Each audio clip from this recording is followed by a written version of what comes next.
As a part of your Smart Square training, we are asking you to validate your Smart Square environment. This is a crucial step to ensure you have a successful on-site training session with accurate information built out in the system to fit your scheduling needs.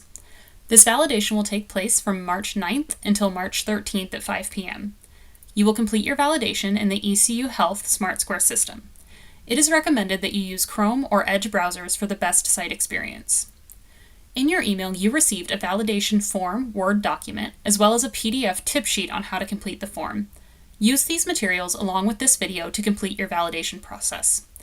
If you run into any issues or have any questions along the way, reach out to your Smart Square support team at smartsquare@ecuhealth.org.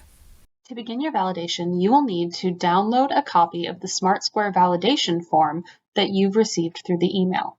Make sure you download a copy so that you don't make changes to the original document.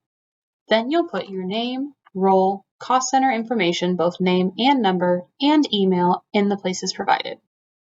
From here, you will need to use the training link provided on your document to access your environment.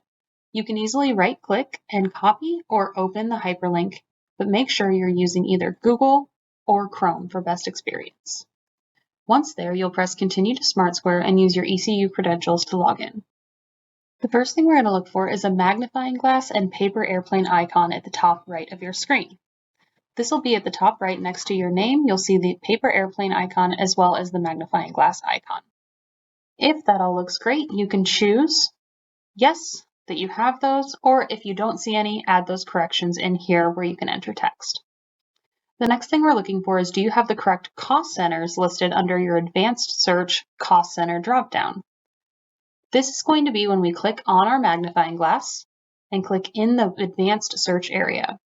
You have two areas we need to check. First, the cost center dropdown. Make sure you have all the cost centers that you require access to, as well as in the units dropdown, all the units that you require access to. Then go back to your validation form and we'll select our answers.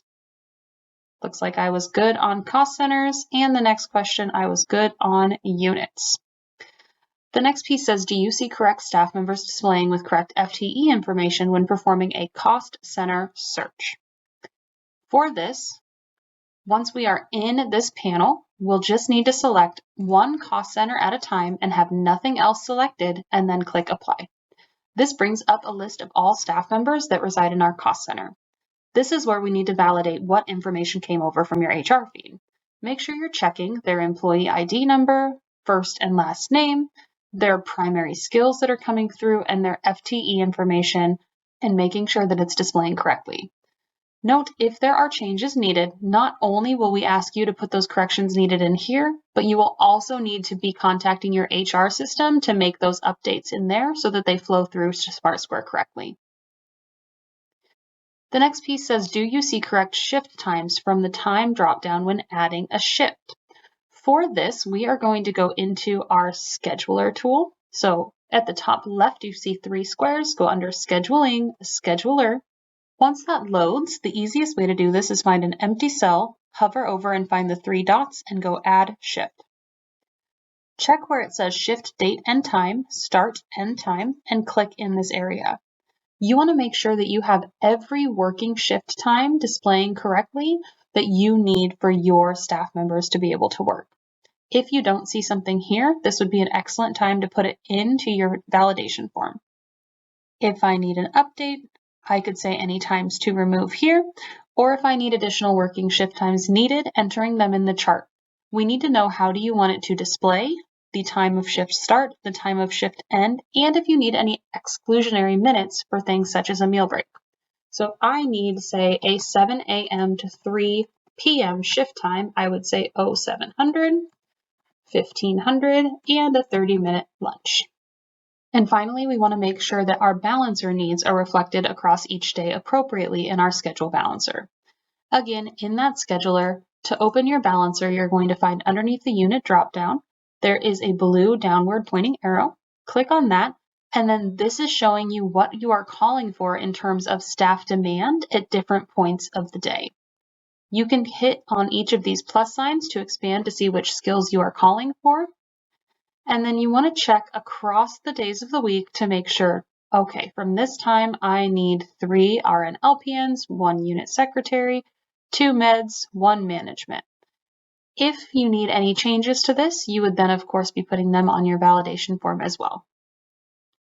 When you're looking at these balancers, these demands are coming directly from you and your organization. So if these are not numbers that you agree with, please make sure you are noting that on your validation form, and we'll follow up with further conversation. When you are finished with your validation, save the form as yourname.facility.validation and email that completed form back to chulan@ecuhealth.org. Some next steps for you all. Be sure you are completing your e-learning prerequisite. This is titled Schedule and Profile Maintenance Training and has been assigned to you within the Learn Now system. You will also see a sign up for in-person training sessions for the second half of your training through that Learn Now. If you have yet to sign up for an in-person training session, please do so as soon as possible. The seats are assigned for these sessions and space is limited. The in-person training will take place at the designated times from March 24th to the 27th. If you need any further assistance with signing up for a session or completing your scheduled profile maintenance e-learning, please see your ECU SmartSquare support team at smartsquare@ecuhealth.org.